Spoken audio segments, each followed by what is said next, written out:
जरा सोच कर देखिए, जिस देश में आप रहते हैं वहाँ की मिट्टी कम से कम उपजाऊ होती जा रही है, जिससे फसल उगाना मुश्किल होता जा रहा है। भारतीय राजधानी में रेतीले तूफान की हालत बनी हुई है और अब इस इलाके के जल्द ही रेगिस्तान बनने की आशंका है। मिट्टी का रेत बनना और मिट्टी का कटाव दोनों ही चिंता के विषय हैं। Soil is the habitat. मिट्टी ही वो जगह है जो अनगिनत जीवों का घर है। उन पनपते जीवों के कारण ही मिट्टी में सब कुछ पैदा होता है। हमें खाना मिलता है, जानवर जिंदा रहते हैं। ये सब इसलिए होता है क्योंकि मिट्टी अच्छी है।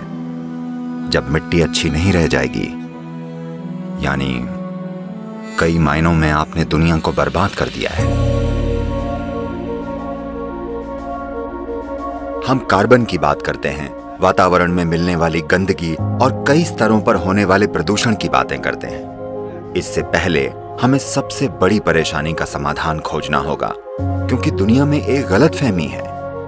अभियान चलाकर नागरिक या सिविक मुद्दों को पर्यावरण के मुद्दे बनाकर पेश किया जा रहा है। आज अगर न्यूयॉर्क शहर में प्लास्टिक की थैलियां तैर रही हैं, तो ये पर्यावरण का नहीं बल्कि एक नागरिक मुद्दा है। अगर हमारी नदियां प्रदूषित हैं, तो इसे ठीक किया जा सकता है।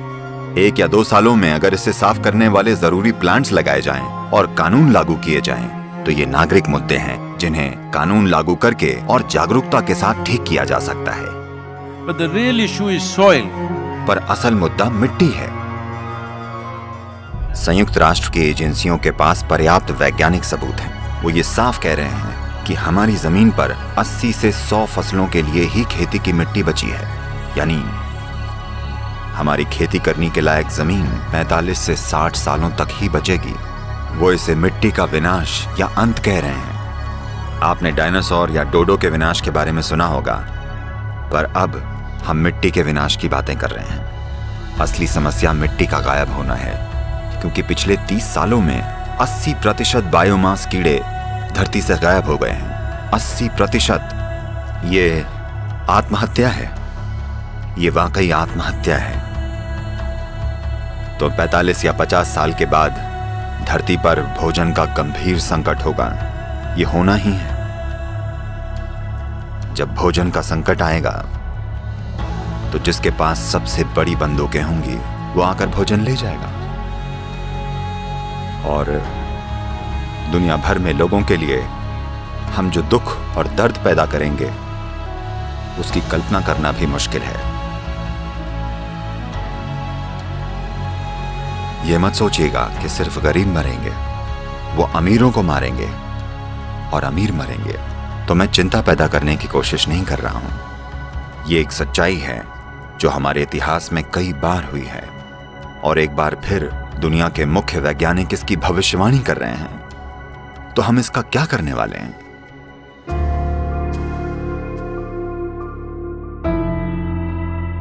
मिट्टी क्यों जा रही है, कहां जा रही है?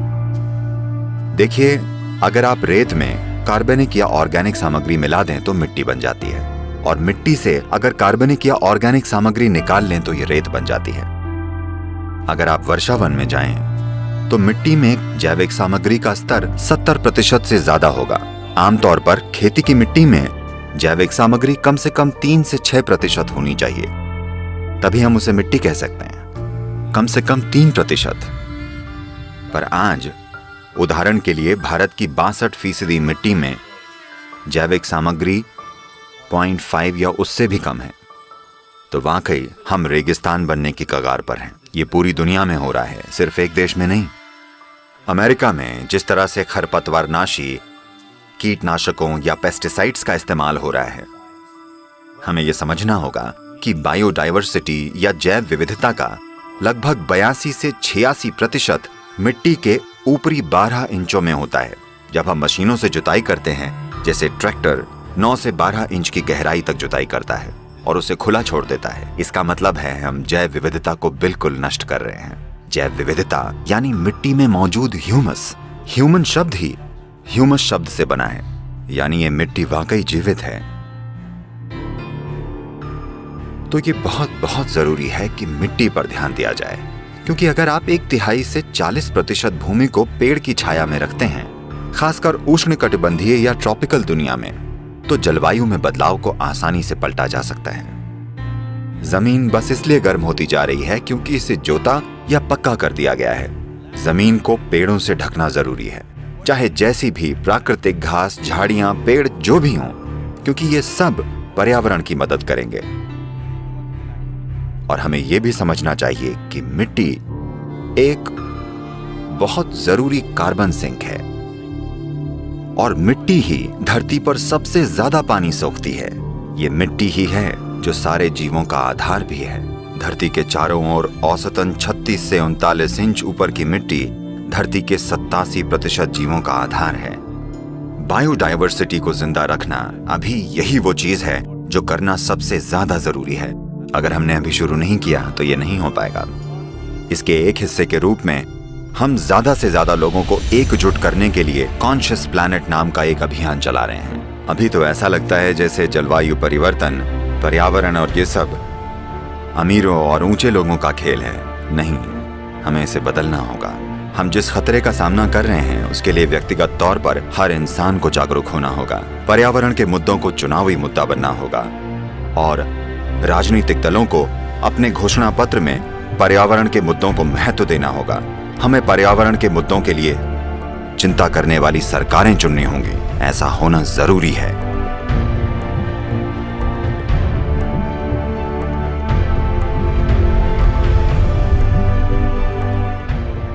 तो हम ये देख रहे हैं कि 192 देशों के लिए नीतिगत सिफारिश कैसे लाई जाए। ये रैली 21 मार्च को शुरू होगी, जो लंदन में इक्विनॉक्स यानी दिन और रात के बराबर होने का दिन है। और लंदन से एक अकेली मोटरसाइकिल 30,000 किलोमीटर की सवारी करते हुए 24 देशों से गुजरते हुए कावेरी बेसिन तक पहुंचेगी, जहां हम जमीनी काम कर रहे हैं। ये एक 83,000 वर्ग किलोमीटर बड़ी नदी घाटी है और वहां 52 लाख किसान काम करते हैं। हमारा ये शरीर भी मिट्टी ही है। मिट्टी के समृद्ध और अच्छे हुए बिना ये शरीर और दूसरे जीव अच्छे से नहीं जी सकते। तो बात अगर पर्यावरण की है और जलवायु की है, सबसे जरूरी यह है कि हम कैसे अपनी मिट्टी को मैनेज करें, इसका कायाकल्प कैसे करें। हमें चाहिए कि हम इसे फिर से पहले जैसा बनाने के लिए जागरूकता लाएं। ये जागरूक दृष्टिकोण और जागरूक धरती बनाना सबसे ज्यादा जरूरी है। और बहुत बड़े पैमाने पर लोगों को शामिल किए बिना ये एक सच्चाई नहीं बन पाएगा, क्योंकि हम एक लोकतांत्रिक देश हैं। ऐसा सिर्फ तभी होगा जब लोग ये कहेंगे कि यही वो चाहते हैं। तो आइए एक जागरूक धरती बनाएं, आइए इसे कर दिखाएं।